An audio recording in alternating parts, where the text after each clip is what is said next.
अस्सलाम वालेकुम। उम्मीद है आप सब खैरियत से होंगे और क्वेश्चन बैंक से प्रैक्टिस क्वेश्चन भी सॉल्व कर रहे होंगे, जिसका लिंक हमारे डिस्क्रिप्शन में मौजूद है। आज हमने डिस्कस करना है यहाँ पर कि बेसिकली मेल्टिंग पॉइंट क्या होता है। ठीक है, तो देखिए सबसे पहले अगर हम लोग बात करते हैं मेल्टिंग पॉइंट की। ठीक है, तो मेल्ट हमारे पास क्या है? The temperature at which a solid change, ठीक है, इनटू लिक्विड।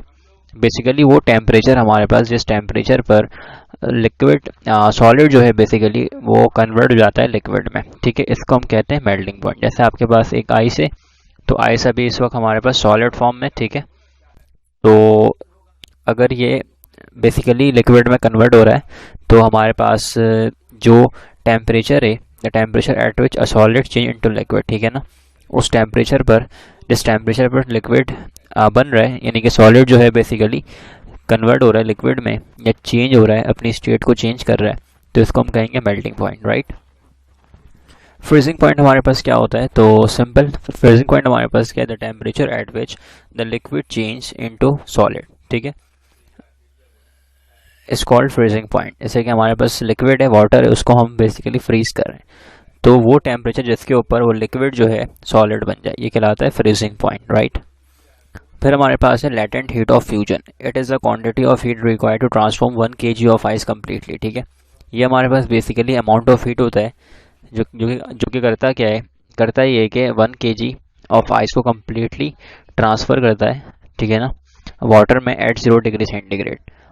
जब भी हम बात करते हैं लेटेंट हीट ऑफ फ्यूजन की, जब भी जो हमारे पास आइस है वो कन्वर्ट होता है वाटर में, तो टेम्परेचर हमारे पास कांस्टेंट रहता है। ठीक है, the latent heat H F is equals delta Q upon M से, ये हमारे पास फॉर्मूला होता है बेसिकली। ठीक है, हीट ऑफ फ्यूजन इज, और यहाँ पर जो एच एफ की वैल्यू है 3.36 एक्सपोनेंट 5 जूल पर के जी। ठीक है, तो ये हमारे पास बेसिकली यहाँ पर हीट ऑफ फ्यूजन है, जिसको हम कहते हैं एच एफ की वैल्यू। ठीक है, हमारे पास है लेटेंट हीट ऑफ वेपराइजेशन। ठीक है, it is the quantity of heat required to transform 1 kg of water into vapours. ठीक है, वेपराइजेशन है तो अल्टीमेटली यहाँ पर वेपर्स की बात होगी, तो 1 kg ऑफ वाटर को हमने बेसिकली वेपर्स में ट्रांसफॉर्म करना है एट इट्स बॉइलिंग पॉइंट, तो ये कहलाता है लेटेंट हीट ऑफ वेपराइजेशन। ठीक है, what is calorie? It is the unit of heat, ये बेसिकली हीट की यूनिट है। It is defined as the amount of heat required to raise the temperature of 1 gram. ठीक है, so basically हमारे पास जो अमाउंट ऑफ हीट रिक्वायर्ड है 1 gram of water, 1 gram water को बेसिकली इसके टेम्परेचर को रेज करने के लिए, राइट, तो ये कहलाता है कैलोरी। जैसे कि 14.5 डिग्री सेंटीग्रेड है, ठीक है, इसको हमने करना है 15.5 डिग्री सेंटीग्रेड। ठीक है, तो 1 डिग्री यहाँ पे बढ़ रहा है। ठीक है, तो इस 1 डिग्री को बढ़ाने के लिए जो अमाउंट ऑफ हीट हमें रिक्वायर्ड होता है बेसिकली, फॉर एग्जाम्पल ये है ना कि लिखा हुआ है defined as the amount of heat required to raise the temperature of 1 gram from 14.5 to 15.5, right. तो इसका मतलब 1 डिग्री को हम इंक्रीज कर रहे हैं यहाँ पर, और ये कन्वर्जन है कि 1 कैलोरी हमारे पास बेसिकली बराबर है 4.2 जूल के। ठीक है, तो ये आपने बेसिकली याद रखना है, ये हमारे पास एक कन्वर्जन है। What is thermodynamics? ठीक है, thermodynamics is the field related to the transformation of heat energy, ठीक है, into other type of energies and vice versa। Basically हम क्या करते हैं यहाँ पर, हीट एनर्जी को हम ट्रांसफॉर्म करते हैं डिफरेंट टाइप्स ऑफ एनर्जी में, या आप कह सकते हैं कि डिफरेंट टाइप्स ऑफ एनर्जी को हम लोग ट्रांसफॉर्म करते हैं हीट एनर्जी में, राइट। तो ये बेसिकली हमारे पास कहलाता है thermodynamics. It defines macroscopic variable such as temperature, entropy and pressure.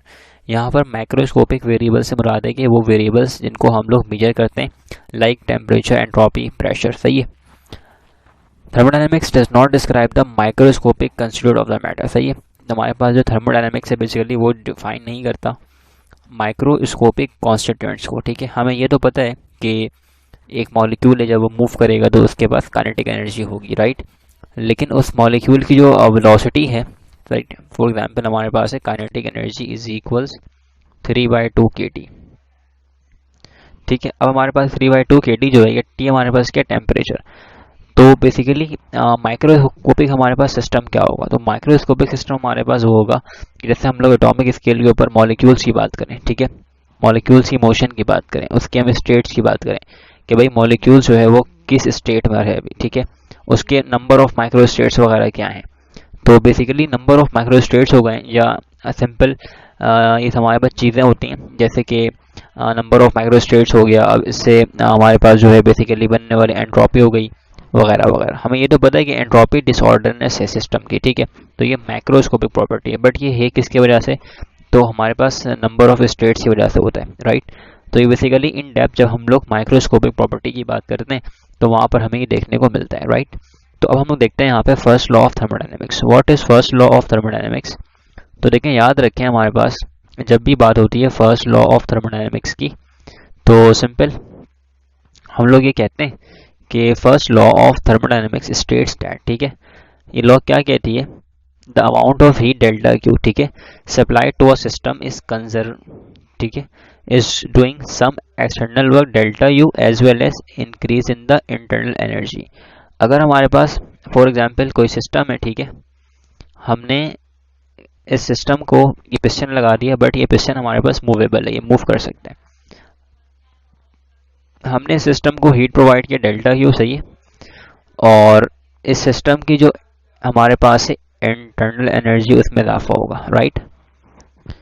और ये सिस्टम वर्क करेगा, पिस्टन जो है मूव करेगा, ठीक है, अपवर्ड डायरेक्शन में। तो इसका मतलब है सिस्टम क्या कर रहा है? वर्क कर रहा है। तो हम ये कह सकते हैं कि हमारे पास जो डेल्टा क्यू है वो हमारा इनपुट है, और ये इस्तेमाल कहाँ हो रहा है? दो जगहों पर, एक सिस्टम की इंटरनल एनर्जी को बढ़ाने में, ठीक है, और एक वर्क डन करवाने में। तभी यहाँ पर डेल्टा क्यू क्या लिखते हैं हम लोग? Delta U plus delta W, ठीक है। जो अमाउंट ऑफ हीट है वो बेसिकली कहाँ यूटिलाइज हुआ? सिस्टम की इंटरनल एनर्जी को बढ़ाने में, एंड उसने कुछ हीट परफॉर्म कराया, राइट। तो first law of the thermodynamics is the consequences of law of conservation of energy. ये हमारे पास basically law of conservation of energy है, ठीक है। सो कंजर्वेशन क्यों है? क्योंकि भाई हमारे पास जो ये हीट है डेल्टा क्यू इक्वल है delta U plus delta W के। फॉर एग्जाम्पल हमने जो यहाँ पर हीट प्रोवाइड किया है वो टोटली कन्वर्ट किस में हुआ? Delta U plus delta W में। तो इसका मतलब है दोनों साइड्स हमारे पास इक्वल है। तो जो हमारे पास कंजर्वेशन लॉ यही है कि एनर्जी इज कांस्टेंट, ठीक है ना। आगे हम लोग बात करते हैं application of first law of thermodynamics की, ठीक है। एप्लीकेशन हमारे पास कौन कौन सी है इसकी? तो सबसे पहले हमारे पास है आइसोकोरिक प्रोसेस, ठीक है। आइसोकोरिक प्रोसेस हमारे पास क्या है? This is a process which take place at constant pressure. ये प्रोसेस कांस्टेंट प्रेशर पर होता है, ठीक है। An isobaric process a gas in cylinder vessel with frictionless air tight piston expands on heating and the piston move to keep the pressure unchange. The work done by the gas is this. ये हमारे पास है work done, ठीक है। P delta V is equals P A delta X, right. So ये हमारे पास है work. Where delta V is the increase in volume. Delta V हमारे पास क्या है? इंक्रीज इन वॉल्यूम है। The first law of thermodynamics is an isobaric process becomes. तो हमारे पास बेसिकली यहाँ पर जो आइसोबैरिक प्रोसेस में जो वर्क डन है वो हमारे पास किसके बराबर है? पी डेल्टा वी के बराबर है। तो हमने यहाँ पर बेसिकली क्या कर लिया? हमने यहाँ पर बेसिकली पुट कर दिया वैल्यूज को, सही है। तो हमारे पास यहाँ पर ये वाली इक्वेशन बन गई, delta Q is equal delta U plus P delta W के, राइट। तो ये हमारे पास बेसिकली फॉर्मूला है। अच्छा, इसका ग्राफ कैसा बनेगा? तो भाई ग्राफ इसका ऐसा बनेगा कि हमारे पास ये एक्स एक्सिस, ये हमारे पास वाई एक्सिस है, राइट। तो वाई एक्सिस के ऊपर हमने प्रेशर को प्लॉट कर दिया एंड एक्स एक्सिस के ऊपर हमने वॉल्यूम को प्लॉट कर दिया, ठीक है। अब हो रहा क्या है? तो आइसोबैरिक प्रोसेस में हमारे पास, ठीक है, क्या चीज़ कांस्टेंट है? प्रेशर कांस्टेंट है। इसका मतलब प्रेशर चेंज नहीं हो रहा। तो इसका मतलब यहाँ पे एक पॉइंट से हम दिखा सकते हैं कि ये दोनों पॉइंट के दरमियान हमारे पास प्रेशर जो है वो चेंज नहीं हो रहा, राइट। सो यहाँ पर वॉल्यूम V1 है, यहाँ वॉल्यूम V2 है, बट प्रेशर यहाँ पे हमारे पास सेम है।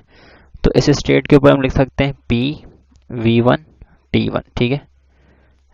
इस स्टेट के ऊपर लिख सकते हैं हम लोग P V2 T2, ठीक है। तो बेसिकली ये हमारे पास ग्राफ बनता है आइसोबैरिक प्रोसेस का, ठीक है। अगर हम लोग बात करते हैं आइसोकोरिक प्रोसेस की, ठीक है, तो आइसोकोरिक प्रोसेस हमारे पास क्या है? तो आप कह सकते हैं इसमें कि हमारे पास जो हॉरिजॉन्टल लाइन है, ठीक है, अलोंग एक्स एक्सिस, बेसिकली वो शो करती है आइसोबैरिक प्रोसेस को, ठीक है। आइसोकोरिक प्रोसेस हमारे पास क्या है? तो सबसे पहले अगर हम देखें यहाँ पर कि व्हाट इज आइसोकोरिक प्रोसेस। तो आइसोकोरिक प्रोसेस हमारे पास एक ऐसे प्रोसेस है जिसमें हमारे पास जो है वो वॉल्यूम कांस्टेंट होता है, volume of the system remains constant. अब अगर वॉल्यूम कांस्टेंट है तो इसका मतलब यहाँ पे वर्क डन नहीं होगा, क्योंकि पिस्टन मूव नहीं करेगा, डेल्टा डब्ल्यू हमारे पास जीरो आ जाएगा। ठीक है, since the volume is constant therefore the change in volume is zero, so the work done W becomes. ठीक है, तो वर्क डन हमारे पास क्या था, पी डेल्टा वी के बराबर। डेल्टा डब्ल्यू जीरो है बिकॉज ऑफ डेल्टा वी। ठीक है, वॉल्यूम चेंज नहीं हो रहा। The first law of thermodynamics in isochoric process becomes. तो सिंपल है, यहाँ पर डेल्टा पी डेल्टा वी था, सही है। अब डेल्टा वी यहाँ पे जीरो है तो यहाँ पे जीरो पुट करेंगे और ये मल्टीप्लाई अल्टीमेटली क्या आ जाएगा, डेल्टा क्यू बराबर डेल्टा यू के, राइट। तो ये हमने यहाँ पर डायरेक्टली इसको लिखा हुआ है। For isochoric process first law of thermodynamics can be stated as the energy provided to the system is entirely utilised in changing its temperature. यानी कि जो हम हीट प्रोवाइड कर रहे हैं, ठीक है, वो टोटली किस में कन्वर्ट हो रहा है, सिस्टम की इंटरनल एनर्जी को इंक्रीज करवाने में, राइट, या चेंज करवाने में आप कह सकते हैं। तो अब यहाँ पर वॉल्यूम कांस्टेंट, ग्राफ कैसे बनेगा इसका, सिंपल है, ये हमारे पास वाई एक्सिस, ये हमारे पास एक्स एक्सिस, यहाँ पर वॉल्यूम, यहाँ पर प्रेशर। अब हमारे पास कांस्टेंट क्या है, वॉल्यूम, इसका मतलब वॉल्यूम चेंज नहीं होगा, इसका मतलब यहाँ पे हम एक वर्टिकल लाइन ड्रॉ कर सकते हैं। यहाँ पे वॉल्यूम चेंज नहीं हो रहा, प्रेशर अब हो रहा है चेंज, तो इस स्टेट के ऊपर P1, ठीक है, और यहाँ पर हम कह सकते हैं कि T1 एंड V, ठीक है, इस पॉइंट पर P2, T2 और ये हमारे पास V, ठीक है। सो ये हमारे पास बेसिकली बन गई टू स्टेट्स, राइट। तो अगर हम वर्टिकल लाइन की बात करते हैं ग्राफ पर, तो ये बेसिकली शो करते हैं आइसोकोरिक प्रोसेस को, ठीक है। अब हमारे पास है isothermal process. What is isothermal process, ठीक है। The temperature of the system remains constant. Thermal base हमारे पास है टेम्परेचर, आइसो मीन्स होता है सेम, यानी कि कांस्टेंट टेम्परेचर। तो अगर हमारे पास सिस्टम की temperature through out the process constant है तो ये कहलाएगा आइसोथर्मल प्रोसेस, ठीक है। The internal energy of the gas does not change during this process, ठीक है। इस प्रोसेस के दरमियान हमारे पास जो इंटरनल एनर्जी है सिस्टम की वो चेंज नहीं होती है, क्योंकि इंटरनल एनर्जी डिपेंड करती है टेम्परेचर पर। जब टेम्परेचर चेंज नहीं हो रहा तो सिंपल सी बात, डेल्टा यू भी चेंज नहीं होगा। The first law of thermodynamics for an isothermal process becomes. तो इक्वेशन हमारे पास क्या है, इक्वेशन हमारे पास है delta Q is equals delta U plus delta W, ठीक है। तो ये चीज़ हो गई ज़ीरो, ठीक है। तो सिंपल क्या बचा, delta Q is equals delta W, this equation. For isothermal process, first law of thermodynamics can be stated as the energy transferred to the system is entirely utilized in work done। जो हमारे पास heat energy supply हो रही है वो convert किस में हो रही है, सारी की सारी वर्क डन में, ठीक है। तो इसका मतलब हम ये कह सकते हैं कि आइसोथर्मल प्रोसेस में हमें जो है मैक्सिमम वर्क देखने को मिलता है, ठीक है, जबकि कम से कम वर्क हमें कहाँ देखने को मिलता है, जवाब है आइसोकोरिक प्रोसेस में, क्योंकि वहाँ पर वॉल्यूम हमारे पास बेसिकली कांस्टेंट होता है तो वर्क डन वहाँ पर परफॉर्म होती नहीं है, ठीक है। बहरहाल Boyle's law is PV is equal constant. तो अब जाहिर बात है टेम्परेचर हमारे पास कांस्टेंट है तो वॉल्यूम हो रहा है चेंज, ठीक है ना। हमारे पास यहाँ पर क्या हो रहा है, वॉल्यूम हो रहा है चेंज, ठीक है, प्रेशर हो रहा है चेंज, बट टेम्परेचर हमारे पास क्या है, कांस्टेंट है। तो लिहाजा यहाँ पे बॉयल्स लॉ एप्लीकेबल होता है। अब ग्राफ कैसे ड्रॉ करते हैं हम लोग, सिंपल है, ये हमारे पास है वॉल्यूम, ये हमारे पास है प्रेशर, ठीक है। अब दोनों चेंज हो रहा है, इसका मतलब ग्राफ कैसा बनेगा, कुछ इस तरीके से, ठीक है, कुछ इस तरीके से बनेगा। तो ये हमारे पास दो स्टेट्स हैं। अब इसको आप यहाँ पर नाम दे सकते हैं, ठीक है। P1 V फॉर एग्जाम्पल हमारे पास यहाँ पर है P1, ठीक है, P1 V1, यहाँ पे हमारे पास T, P2 V2 और यहाँ पे T, ठीक है। तो बेसिकली ये जो हमारे पास ग्राफ है इसको बोलते हैं पीवी डायग्राम, ठीक है। तो यहाँ पर बॉयल्स लॉ एप्लीकेबल है। Now we have adiabatic. अच्छा, आइसोथर्मल प्रोसेस में हमारे पास दो होता है, एक होता है आइसोथर्मल एक्सपेंशन, ठीक है, और एक होता है हमारे पास कंप्रेशन।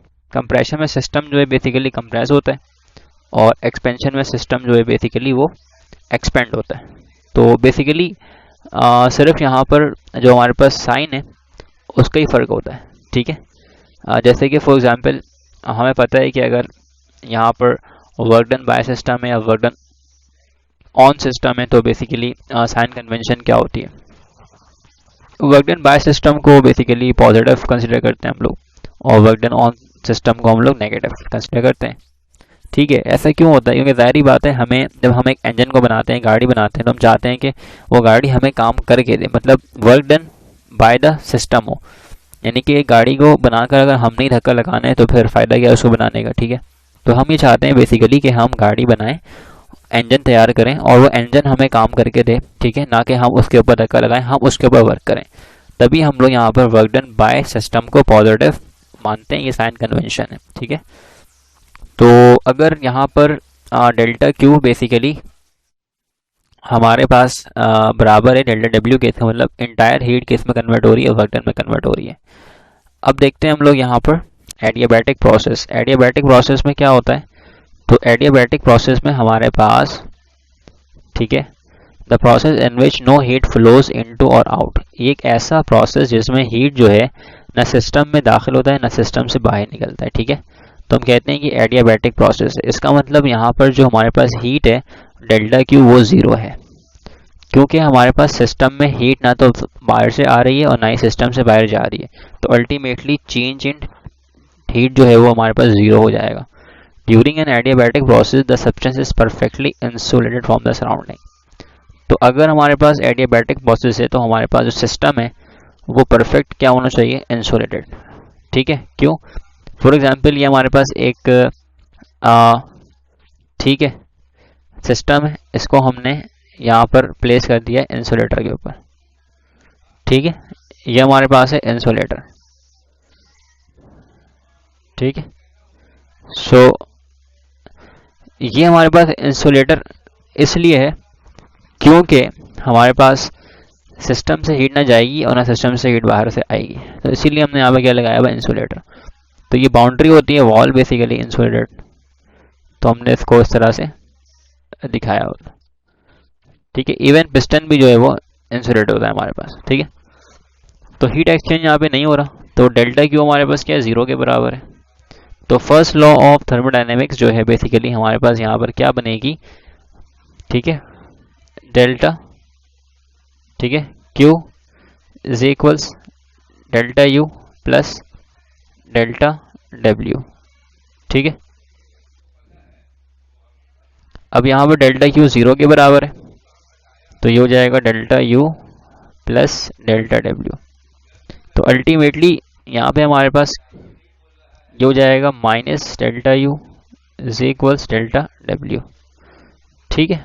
तो बेसिकली हमारे पास ये वाली इक्वेशन इस तरह से आई। इसका मतलब ये हुआ कि जो यहाँ पे वर्क डन है वो किसकी वजह से हो रहा है? सिस्टम की इंटरनल एनर्जी की वजह से हो रहा है। और ये माइनस साइन क्या इंडिकेट कर रहा है? माइनस साइन ये इंडिकेट कर रहा है कि जो सिस्टम की इंटरनल एनर्जी है उसमें कमी वाक़ई हो रही है, ठीक है।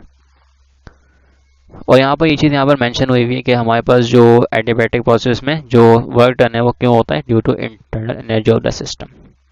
बॉयल्स लॉ यहाँ पर बनता है पीवी की power gamma is equals to constant, ठीक है। सो बेसिकली यहाँ पर ये हमने देखा एडियाबैटिक, ठीक है। एडियाबैटिक हमने यहाँ पर देखा प्रोसेस, राइट। और इसका ग्राफ किस तरह से बनाते हैं? तो इसका ग्राफ हम लोग बनाते हैं इस तरीके से। ये हमारे पास है वॉल्यूम, ये हमारे पास है प्रेशर, ठीक है। और इसका ग्राफ बेसिकली थोड़ा सा इस तरीके से बनता है, ठीक है। तो ये हो जाएगा हमारे पास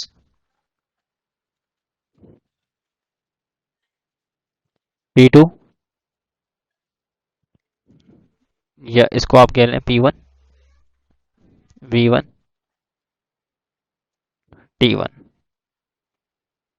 ठीक है। P2, V2, this one is T2,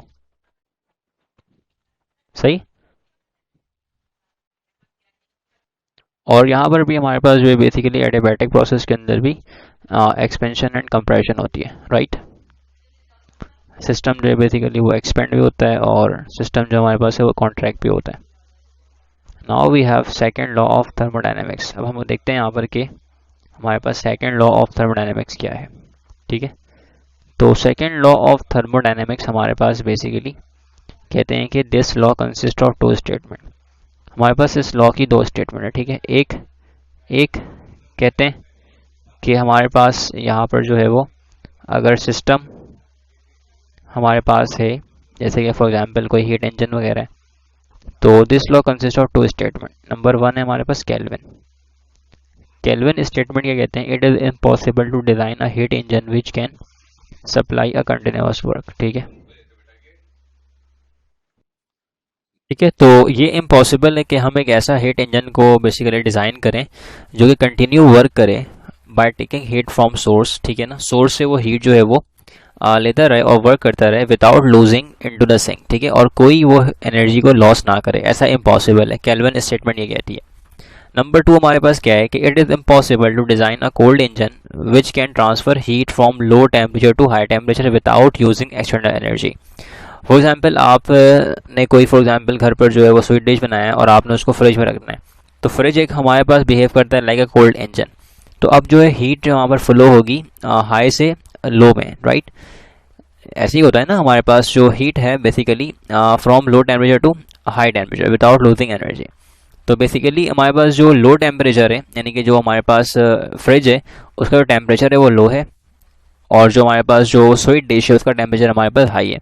तो अब जो है वो किस तरह से हीट ट्रांसफ़र होगी, तो हॉट बॉडी जो है वो अब हीट वो लॉस नहीं करेगी बल्कि वो गेन करने लग जाएगी। ऐसा कब तक होगा, जब तक हम कोई बाहर से एक्सटर्नल एनर्जी प्रोवाइड करेंगे लाइक इलेक्ट्रिसिटी, यानी कि वो फ्रिज जो है बेसिकली ऑन रहेगा, तो ऐसा होगा, अदरवाइज ऐसा इम्पॉसिबल है, ठीक है। और अगर हॉट इंजन की बात करें तो हॉट इंजन में ये होता है कि हमारे पास जो बॉडी है, हॉट बॉडी है, वो हीट को रिलीज करती है टुवर्ड्स द कोल्ड बॉडी, ठीक है। ये होता है, हॉट बॉडी लॉस करता है गेन और कोल्ड बॉडी गेन कर रहा होता है। ये हमारा होता है सोर्स, ये होता है हमारा सिंक, और यहाँ मिलता है हमें वर्क डेल्टा डब्ल्यू, ठीक है। तो ये बेसिकली एक साइकिल है हमारे पास। What is Carnot engine? Carnot engine हमारे पास बेसिकली हेड इंजन है, ठीक है। और हम इसमें क्या देखते हैं कि maximum possible efficiency that can be obtained by any heat engine operating in cycle two given reservoir which is heated reservoir at different temperature, ठीक है। Carnot engine is an ideal gas, ठीक है। ये पूरी थ्योरी है, आप उसको पढ़ लीजिएगा, ठीक है। और इसकी जो एफिशिएंसी का फार्मूला होता है, यानी कि हमारे पास जो कार्नोट इंजन है वो कितना एफिशिएंट है, कितनी उसकी अच्छी एफिशिएंसी है, ये बेसिकली हमें इस फॉर्मूले से देखने को मिलता है, ठीक है। यहाँ पर आउटपुट क्या होता है, वर्क। इनपुट क्या होता है हमारे पास, Q1, ठीक है। और Q1 हमारे पास होता है सोर्स का बेसिकली हीट होता है, और W हमारे पास होता है वर्क डन, ठीक है। इसको हम लोग इन टर्म्स ऑफ टेम्परेचर भी लिखते हैं, और टेम्परेचर के टर्म्स में कैसे लिखेंगे तो आप दिखाऊंगा मैं आपको आगे। तो बेसिकली हमने सॉल्व किया तो ये फॉर्मूला आ गया 1 माइनस Q2 अपॉन Q1, ठीक है। Q1 हमारे पास है हीट सप्लाई बाय सोर्स, और Q2 हमारे पास है हीट एक्सपेल्ड, जो कि हमारे पास सिंक में जाएगा, ठीक है। Efficiency of in terms of, ठीक है, एफिशिएंसी बेसिकली हम एक्सप्रेस कर रहे हैं इन टर्म्स ऑफ टेम्परेचर, तो ये आ जाएगा हमारे पास 1 minus T2 upon T1। Same formula, ये इन टर्म्स ऑफ हीट है और ये इन टर्म्स ऑफ टेम्परेचर है, ठीक है। अगर इसको मल्टीप्लाई करेंगे 100 से तो हमारे पास जो एफिशिएंसी है वो बेसिकली परसेंटेज में आ रही होगी, ठीक है। और यहाँ पर T1 हमारे पास टेम्परेचर ऑफ सोर्स है और T2 हमारे पास टेम्परेचर ऑफ सिंक है, राइट। जिस तरह से भी देखा ऊपर हमने हीट की तरह, ठीक है, हीट की जैसे। What is zeroth law of thermodynamics? तो बेसिकली हमारे पास जीरोथ लॉ क्या कहती है, जीरोथ लॉ हमारे पास ये कहती है कि if two systems are each in thermal equilibrium, हमारे पास दो सिस्टम है फॉर एग्जांपल, ठीक है। एक को हमने कह दिया A, एक को हमने कह दिया B, ठीक है। वी हैव टू सिस्टम, कहते हैं if two systems are each in thermal equilibrium with a third. अगर दो सिस्टम फॉर एग्जांपल A और B आपस में जुड़े हुए हैं, और हमारे पास एक और सिस्टम C, इस B को हमने जोड़ दिया C के साथ, ठीक है। तो A B जो है वो बेसिकली हमारे पास थर्मल इक्विलिब्रियम में है, और B C B क्या है आपस में थर्मल इक्विलिब्रियम में। इसका मतलब A और C B आपस में क्या होगा, थर्मल इक्विलिब्रियम में होगा। ये लॉ सिंपल ये कहती है, ठीक है। They are also in thermal equilibrium with each other. अब जाहिर बात है जो इसका टेम्परेचर होगा वो इसका भी होगा, और जो इसका होगा वो इसका होगा, क्योंकि ये इससे कनेक्ट हुआ हुआ है। अब जो इसका टेम्परेचर अल्टीमेटली वो इसका टेम्परेचर, इसका मतलब तीनों हमारे पास थर्मल इक्विलिब्रियम में है, तो जीरो लॉ यही कहती है कि अगर दो सिस्टम थर्मल इक्विलिब्रियम में, तो अगर हम सेकंड सिस्टम से किसी थर्ड को कनेक्ट कर देंगे, इन कांटेक्ट रख देंगे, तो अल्टीमेटली तीसरा वाला पहले वाले के साथ भी क्या होगा, थर्मल इक्विलिब्रियम में होगा, right. What is entropy? Entropy हमारे पास है मेजर ऑफ डिसऑर्डरनेस, ठीक है, डिसऑर्डरनेस ऑफ अ सिस्टम। इस सिस्टम के डिसऑर्डरनेस को बेसिकली फाइंड आउट करता है या बताता है। एंट्रोपी हमेशा बढ़ती है या तो फिर हमारे पास कांस्टेंट रहती है, ठीक है। Second law of thermodynamics also states that when a isolated system undergoes a change the disorderness of the system in the system increases. ये हमारे पास फॉर्मूला है delta S over delta S is equal delta Q upon T, ठीक है। Joule पर kelvin इसकी बनती है unit हमारे पास, राइट। तो बेसिकली ये आपने थ्योरी पढ़ लीजिएगा, आपको याद रह जाएगा। हम आते हैं इसके फॉर्मूलों में, किस तरह हमें इसको इस्तेमाल करना है। कुछ एमसीक्यूज हैं उसको हम डिस्कस करते हैं। नंबर वन में लिखते हैं कि mercury is used in mercury glass thermometer as the thermometric substance, ठीक है।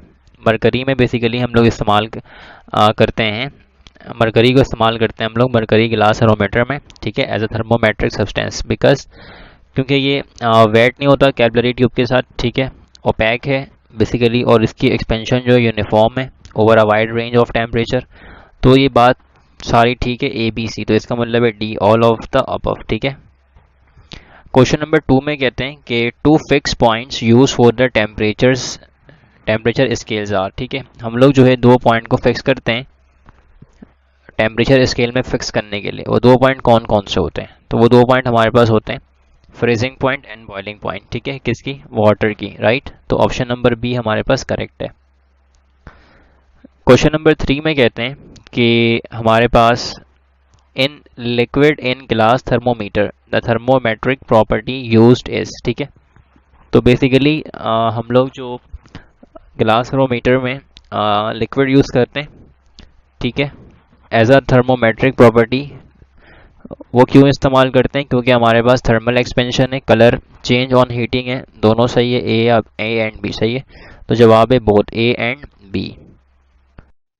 विच of the following is correct with respect to size of division, ठीक है। साइज ऑफ डिवीजन के रिस्पेक्ट से हमारे पास इसमें से कौन सा ऑप्शन करेक्ट है?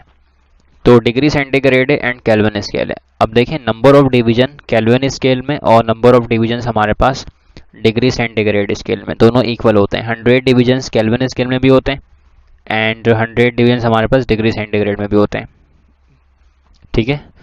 तो बेसिकली 0 to होता है 100 हमारे पास डिग्री सेंटीग्रेड, तो यहाँ पर 100 डिवीजन है, एंड 273 केल्विन टू 373 केल्विन। तो दोनों में आप डिफरेंस निकाल लें, इसका डिफरेंस लें, इसका डिफरेंस लें, अल्टीमेटली जवाब 100 आएगा। इसका मतलब नंबर ऑफ डिवीजन हमारे पास बराबर हैं, तो 1 डिग्री बराबर है 1 केल्विन के, तो बी हमारे पास यहाँ पे राइट आंसर है। क्वेश्चन नंबर 5 में कहते हैं the centigrade and Fahrenheit scales have same reading. Centigrade scale and Fahrenheit scale में हमें सेम रीडिंग देखने को मिलती है एट वॉट टेम्परेचर? -40। ये आपने डायरेक्ट याद रखना है, ठीक है, -40 पर हमें सेम रीडिंग देखने को मिलती है। क्वेश्चन नंबर 6 में लिखा हुआ है the temperature of absolute zero correspond to. Absolute zero जो है वो किस टेम्परेचर को करस्पॉन्ड करता है डिग्री सेंटीग्रेड स्केल में, ठीक है। तो जवाब है -273 degree centigrade. Option number A हमारे पास यहाँ पे करेक्ट है, ठीक है। Which temperature of Fahrenheit scale corresponds to absolute zero. हमारे पास जो फ़ारेनहाइट स्केल है, इस स्केल के अंदर एब्सोल्यूट जीरो जो है बेसिकली किस टेम्परेचर को करस्पॉन्ड करता है? जवाब है -460 डिग्री फ़ारेनहाइट। तो डी हमारे पास यहाँ पे करेक्ट आंसर बनेगा। क्वेश्चन नंबर 8 देखते हैं। क्वेश्चन नंबर 8 में हमारे पास कहते हैं कि 1 कैलोरी हमारे पास बेसिकली कितने जूल के बराबर है? तो ये कन्वर्जन है, 1 कैलोरी हमारे पास 4.18 के बराबर है, तो बी यहाँ पे करेक्ट आंसर है। क्वेश्चन नंबर 9 में कहते हैं कि ऐसा unit of heat energy is. Heat energy की ऐसा यूनिट हमारे पास क्या होगी? Calorie, BTU British thermal unit, joule, kilo calorie. ये सारे यूनिट्स हीट के होते हैं, सही है। ये चारों ऑप्शन हमारे पास जो अवेलेबल नहीं है, तमाम यूनिट्स जो है वो हीट एनर्जी की है, बट इसमें से एक ऐसा यूनिट है, और वो कौन सी है? जूल, ठीक है। जैसे हम कहते हैं लेंथ हमारे पास सेंटीमीटर है, मीटर है, मिलीमीटर है, वगैरह वगैरह, या फुट है, तो बेसिकली इसमें से एक हमारे पास क्या होता है? SI, जो कि मीटर है, ठीक है।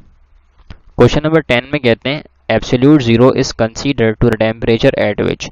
एब्सोल्यूट ज़ीरो को बेसिकली हम कंसिडर करते हैं वो टेम्परेचर जिस पर क्या होता है, all gases becomes liquid, all liquids become gas, water freeze molecular motion in gas would cease. तो डी हमारे पास यहाँ पे करेक्ट है। एब्सोल्यूट ज़ीरो पर जो मॉलिक्यूलर मोशन है वो रुक जाती है, ठीक है, मॉलिक्यूलर मोशन रुक जाती है, वहाँ पर मॉलिक्यूल्स मूव नहीं करते हैं। क्वेश्चन नंबर 11 में कहते हैं melting point of ice and boiling point of water in Fahrenheit scale. Fahrenheit scale में melting point and boiling point of water को हम क्या लेते हैं, तो जवाब है डी 32.212, ठीक है। तो ये होता है हमारे पास फ्रीजिंग पॉइंट, ये होता है हमारे पास बॉइलिंग पॉइंट, ठीक है। इसके ऊपर मेंशन था फ़ारेनहाइट। क्वेश्चन नंबर 12 में कहते हैं कि हमारे पास the average kinetic energy of all molecules in a substance is a measure of. अगर हम एवरेज काइनेटिक एनर्जी की बात करते हैं तो हमें टेम्परेचर मिलता है, और अगर हम लोग टोटल एनर्जी की बात करेंगे तो फिर हमें हीट एनर्जी मिलेगी, ठीक है। क्वेश्चन नंबर 13 में कहते हैं the total sum of all energies of molecule in a substance is called. तो अगर हम लोग तमाम जो है बेसिकली एनर्जीज को सम करें तो हमें कौन सी एनर्जी देखने को मिलती है, जवाब है हीट एनर्जी। क्वेश्चन नंबर 14 में कहते हैं temperature remaining constant the graph between V and T। सही है, तो यहाँ पर टेम्परेचर नहीं होगा, बेसिकली यहाँ पर होगा प्रेशर। अगर हम प्रेशर को कांस्टेंट कर दें, pressure remaining constant the graph between volume and temperature, तो ग्राफ कैसा बनेगा, तो बेसिकली हमारे पास बॉयल्स लॉ बन जाएगा, राइट, कि volume is proportional to temperature at constant pressure. तो क्योंकि डायरेक्टली प्रोपोर्शनल है तो जवाब क्या आएगा इसका, स्ट्रेट लाइन। तो सी हमारे पास राइट आंसर है। बाकी आप चाहें तो ग्राफ ड्रॉ करके चेक भी कर सकते हैं कि ये हमारे पास है टेम्परेचर और ये हमारे पास है वॉल्यूम, तो इनका रिलेशन डायरेक्ट है, तो ग्राफ कैसा बनेगा, स्ट्रेट लाइन। क्वेश्चन नंबर 15 में कहते हैं कि हमारे पास एट कांस्टेंट प्रेशर, अच्छा ये सवाल बेसिकली वही बिल्कुल सेम है, eight constant pressure the graph between volume and temperature, जवाब है स्ट्रेट लाइन, ठीक है। volume of a gas is directly proportional to its temperature, absolute temperature, while keeping pressure constant। तो ये लॉ कौन सी बनती है, चार्ल्स लॉ, कि जिसमें हमारे पास वॉल्यूम जो है बेसिकली क्या है, प्रोपोर्शनल है टेम्परेचर के at constant pressure. This is Boyle's law. 17 में कहते हैं volume of a gas inversely proportional to its pressure. सही है, तो हमारे पास जो वॉल्यूम है बेसिकली वो क्या है, प्रेशर के इन्वर्सली प्रोपोर्शनल है, तो यहाँ पर आ जाएगा 1/P, ठीक है। तो बेसिकली वॉल्यूम हमारे पास डायरेक्टली प्रोपोर्शन है 1/P के, एंड इन्वर्सली प्रोपोर्शन हमारे पास P के, और अगर हम T को यहाँ पे कांस्टेंट करते हैं तो ये लॉ कौन सी है, बॉयल्स लॉ, ठीक है। तो ए हमारे पास यहाँ पे राइट आंसर है। क्वेश्चन नंबर 18 में कहते हैं कि for a gas obeying Boyle's law, ठीक है, हमारे पास गैस है बेसिकली वो ओबे कर रही है बॉयल्स लॉ को। तो बताइए if pressure double volume become, अगर हम प्रेशर को डबल करते हैं तो वॉल्यूम क्या हो जाएगा, तो बॉयल्स लॉ में क्या होता है, वॉल्यूम और प्रेशर का इन्वर्स रिलेशन। अगर हम प्रेशर को करते हैं डबल, यहाँ पे 2 टाइम्स करते हैं, तो अल्टीमेटली यहाँ पे 2 आएगा, इसकी जगह पर आप 2 लिख देंगे, तो ये क्या हो जाएगा, हाफ। तो वॉल्यूम क्या हो गया, 1/2। 19 में लिखा हुआ है the kinetic energy of the molecules of an ideal gas at absolute zero. Absolute zero पर काइनेटिक एनर्जी क्या होती है, भाई एब्सोल्यूट जीरो के ऊपर मॉलिक्यूलर मोशन रुक जाती है। जब मॉलिक्यूल मूव नहीं करेंगे तो अल्टीमेटली वेलोसिटी नहीं होगी, जब वेलोसिटी नहीं होगी तो काइनेटिक एनर्जी का कॉन्सेप्ट ही नहीं आएगा, तो इसका मतलब है हमारे पास जीरो, ठीक है।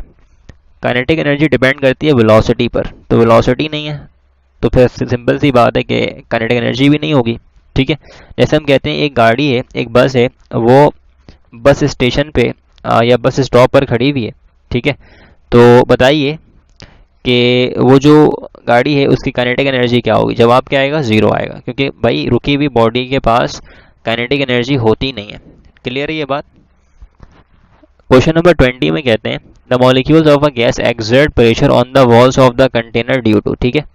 बेसिकली हमारे पास जो मॉलिक्यूल्स हैं वो प्रेशर एक्सर्ट करते हैं वॉल पर। ऐसा क्यों होता है, their velocity, their continuous collision, their free motion, their energy, जवाब है देयर कंटिन्यूअस कोलिजन, बार बार वो वॉल से आके टकराते हैं, कोलाइड करते हैं। 21 में कहते हैं the relationship between Boltzmann constant K and gas constant R and Avogadro's number Na। तो जवाब इसका क्या होगा, रिलेशन क्या है, तो हमें पता है कि बोल्ट्जमैन कांस्टेंट बेसिकली क्या होता है, add R divide by N A, ठीक है। इसका आप रेशियो लेते हैं तो आपको जो के की वैल्यू है बोल्ट्जमैन कांस्टेंट वो मिलती है, ठीक है। तो यहाँ पे हमारे पास सी जो है ये राइट आंसर है, R upon N A. Question number 22 देखते हैं। क्वेश्चन नंबर 22 में कहते हैं कि हमारे पास the absolute temperature of an ideal gas, ठीक है। हमारे पास बेसिकली आइडियल गैस जो है वो एब्सोल्यूट टेम्परेचर की बात हो रही है। तो एब्सोल्यूट टेम्परेचर हमारे पास क्या है, तो काइनेटिक एनर्जी से पूछते हैं इसका रिलेशन। काइनेटिक एनर्जी हमारे पास क्या है, 3/2 kT, ठीक है। तो काइनेटिक एनर्जी का ताल्लुक जो है टेम्परेचर के साथ डायरेक्ट है, directly proportional to average transitional kinetic energy of molecule. जवाब है ए। इनवर्सली नहीं होता, directly proportional to universal gas constant, ठीक है। ये भी नहीं है, तो ए हमारे पास राइट आंसर है। क्वेश्चन नंबर 23 में कहते हैं the pressure is measured in units of. Pressure को हम बेसिकली किस में करते हैं मेजर, पास्कल में, एटमॉस्फेरिक प्रेशर में, न्यूटन पर मीटर स्क्वायर में, ऑल ऑफ दिस। तो सारे हमारे पास ठीक है। प्रेशर बेसिकली होता है फोर्स पर यूनिट एरिया, ठीक है। तो फोर्स ऊपर है तो क्या आ जाएगा न्यूटन, नीचे एरिया तो क्या आ जाएगा मीटर स्क्वायर, ठीक है। तो सारे ऑप्शन यहाँ पे करेक्ट हैं। क्वेश्चन नंबर 24 में कहते हैं the change in length per unit पर केल्विन, ठीक है ना। Change in length per unit पर केल्विन यानी कि delta L divide by L not delta T, ये कहना चाह रहे हैं। किसके बराबर होता है, अल्फा के बराबर होता है। तो बेसिकली कहलाता है कोफिशिएंट ऑफ लीनियर एक्सपेंशन। तो सी हमारे पास यहाँ पे राइट है। 25 में कहते हैं द चेंज इन वॉल्यूम पर। अब वॉल्यूम की बात आ रही है तो इसका मतलब है हमारे पास वॉल्यूमेट्रिक एक्सपेंशन है, ठीक है। तो ये कहलाएगा coefficient of volume expansion. D हमारे पास यहाँ पे राइट आंसर है। और इसका फॉर्मूला क्या होता है, beta is equals delta V over V delta T, simple, ठीक है। The amount of heat needed to raise the temperature of a body through 1 kelvin. किसी बॉडी के हमें 1 केल्विन को इंक्रीज करना है, 1 केल्विन को हमें बढ़ाना है, तो जो हमें अमाउंट ऑफ हीट चाहिए बेसिकली वो क्या कहलाएगी, हीट कैपेसिटी कहलाएगी। तो ए हमारे पास यहाँ पे राइट आंसर है। 27 में कहते हैं the amount of heat energy required to raise the temperature of 1 kg of a substance through 1 kelvin. 1 kg mass के 1 केल्विन को बढ़ाना है। अब यहाँ मास हमारे पास क्या, यूनिट मास है, तो ये बनेगा स्पेसिफिक हीट, ठीक है, specific heat. Okay, question number 28 देखते हैं। क्वेश्चन नंबर 28 में हमसे क्या पूछ रहे हैं। क्वेश्चन नंबर 28 में हमसे पूछ रहे हैं कि the relation between heat capacity and specific heat. तो बेसिकली हमारे पास जो हीट कैपेसिटी है और स्पेसिफिक हीट कैपेसिटी है, इनके दरमियान रिलेशन क्या होता है, हमने बेसिकली ये बताना है, heat capacity and specific heat, ठीक है। तो हमने याद करें लेक्चर में इसका फॉर्मूला बनाया था, बेसिकली क्या था, C इज इक्वल CSP, ठीक है, इनटू M। अब इनका रिलेशन क्या है, अगर in terms of heat capacity देखना है ना यहाँ पर, सही है, तो ये हमने सही सेपरेट किया हुआ है। तो specific heat multiply by mass, specific heat into mass. तो ऑप्शन नंबर सी हमारे पास यहाँ पे राइट है। तो ये बेसिकली सी है और ये हमारे पास है CSP और ये आ गया मास, ठीक है। Heat capacity specific heat into mass, तो यहाँ पर मल्टीप्लाई है और यहाँ पर डैश है। अच्छा डैश नहीं है, सॉरी, ये माइनस है, इसको मैंने माइनस सपोज किया हुआ है, ठीक है। तो फिर सी हमारे पास नहीं होगा, ये माइनस ये काउंट हो रहा है, ठीक है, ये माइनस है, तो लिहाजा ऑप्शन नंबर बी हमारे पास करेक्ट है, ये मल्टीप्लाई है। तो इतना आपने ध्यान देना होगा, सही है, अदरवाइज अगर आप बहुत जल्दबाजी में रहेंगे तो फिर आप गलती कर सकते हैं, ठीक।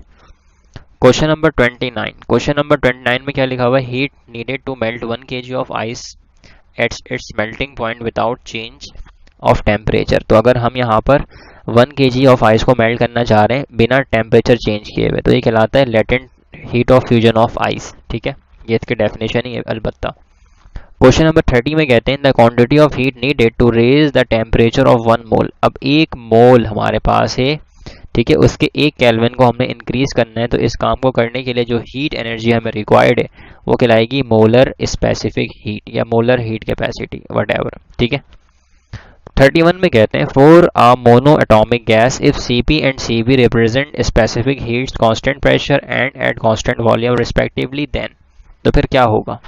तो आपको याद है हमने देखा था कि हमारे पास Cp माइनस Cv किसके बराबर था, ये R के, ठीक है। तो Cp की वैल्यू यहाँ से क्या आ जाएगी, Cp की वैल्यू आ जाएगी R प्लस, ठीक है, Cv।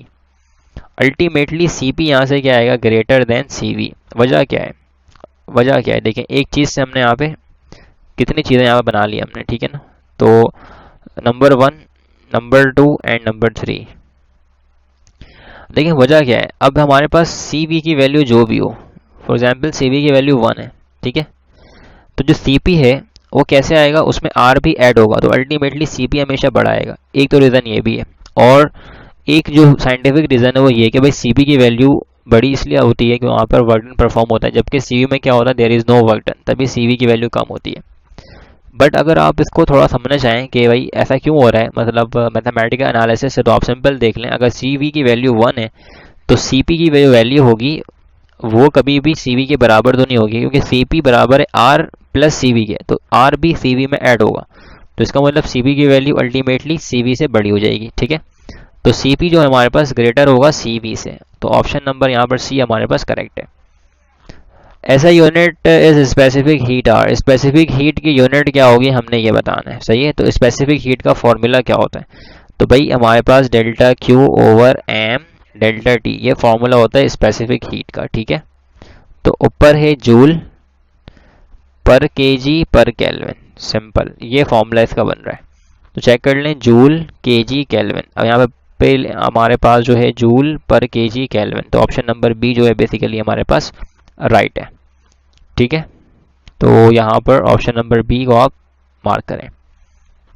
फिर कहते हैं the difference between C P and C V, difference की मीनिंग होती है माइनस, सब्ट्रैक्ट करवाना है, डिफरेंस लेना है, किसके बराबर होता है। देखें सी पी का difference, C P minus C V क्या आ रहा है, आर, आर क्या होता है, यूनिवर्सल गैस कांस्टेंट, तो हमारे पास सी यहाँ पे राइट आंसर है। क्वेश्चन नंबर 34 में कहते हैं the ratio C P by C V for monoatomic gases, C P over C V का रेशियो क्या आता है अगर हम लोग मोनोएटॉमिक गैस की बात करते हैं, ठीक है। तो मोनोएटॉमिक गैस के लिए C P over C V का रेशियो आता है 1.67, तो डी यहाँ पर हमारे पास बेसिकली राइट आंसर है, ठीक है। तो ये था हमारे पास चैप्टर नंबर 11। पहले आप लोग इसके थ्योरी को लाजमी करें, क्योंकि थ्योरी आप जितना अच्छा थ्योरी आप ग्रिप जितना अच्छा होगा थ्योरी में, तो प्रॉब्लम्स या न्यूमेरिकल जो हैं या एमसीक्यूज जो हैं व्हाटएवर वो आपको बड़े इजी लगेंगे, ठीक है। तो अगर आप लोग पहले चैप्टर को कवर कर लेंगे, थ्योरी को थियोरेटिकल कर लेंगे सारा, तो फिर आपको एमसीक्यूज आसान लगेगा, ठीक है। और अगर आप डायरेक्टली एमसीक्यूज करने बैठ जाएंगे तो मेरा ख्याल है कि आपको थोड़ी सी प्रॉब्लम हो सकती है। तो पहले आप थियोरेटिकल करें कंप्लीट, ठीक है, थ्योरी लेक्चर को देखें कंप्लीट, और उसको नोट भी करें अपने पास, जो थ्योरी लिखे हुए इसको पढ़ें, क्योंकि हमने जो जाहिर बात है बहुत जल्दी जल्दी में चीज़ों को कवर करवाया है, तो कंप्लीट थ्योरी पढ़ता नहीं हूँ मैं, लाइन बाय लाइन जो इंपॉर्टेंट पॉइंट होते हैं तो मैं डिस्कस कर लेता हूँ। तो आप लोग क्या करेंगे, आप लोग जो थ्योरी को पढ़ेंगे कंप्लीट, और जो आप चाहें तो लिख भी लें उसको अपने पास, ठीक है, अपने नोट्स बना लें, और फिर उसके बाद जो है एमसीक्यूज करने बैठें, तो चीज़ें आपको बड़ी आसान लगेंगी, ठीक है। अदरवाइज अगर आप डायरेक्टली एमसीक्यूज में आते हैं तो फिर आप थोड़े से प्रॉब्लम फेस कर सकते हैं बहरहाल, और अगर सिर्फ आप रिवीजन करना चाहें तो फिर आप कर सकते हैं, राइट। तो ये था हमारे पास चैप्टर नंबर 11 हीट। अगर आपको मजीद प्रैक्टिस करने हो, क्वेश्चन बैंक चाहिए हो, तो लिंक डिस्क्रिप्शन में मौजूद है। होप्स आपके सब समझ में आया होगा। मिलते हैं नेक्स्ट वीडियो में। अल्लाह हाफिज़।